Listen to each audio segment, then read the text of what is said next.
Self-sabotage quietly steals more dreams than failure ever could. Happy Sunday to you.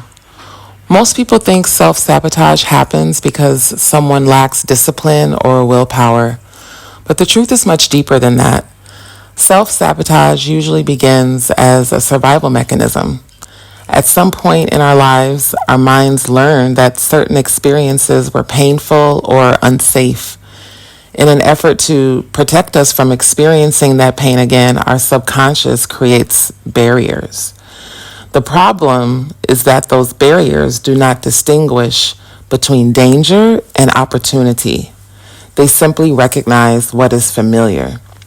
This is why someone can desperately want a healthier body and still reach for the habits that keep them stuck in an unhealthy body.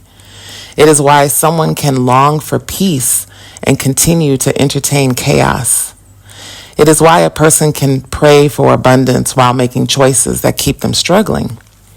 The subconscious mind often chooses familiar suffering over unfamiliar growth because at least familiar suffering feels predictable. You know it, it's comfortable.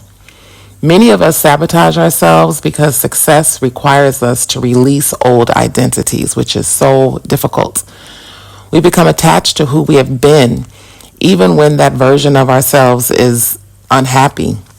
We may tell ourselves we are not ready, the timing's wrong, or we need to prepare more. Meanwhile, months and years pass while fear disguises itself as logic. Self-sabotage can appear as putting things off or procrastination. It can appear as perfectionism. It can appear as staying in relationships that have expired, remaining in situations that drain us, or repeatedly choosing comfort over progress. Whatever form it takes, the result is the same. We become the obstacle standing between ourselves and the life we desire. So the way out of this begins with honesty. We must be willing to ask ourselves difficult questions. Am I truly waiting for the right moment, or am I afraid?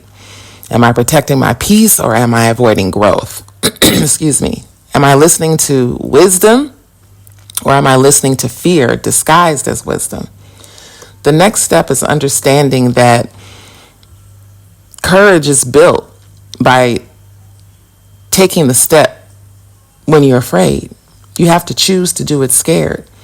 Every time you honor a commitment to yourself, every time you choose progress over excuses,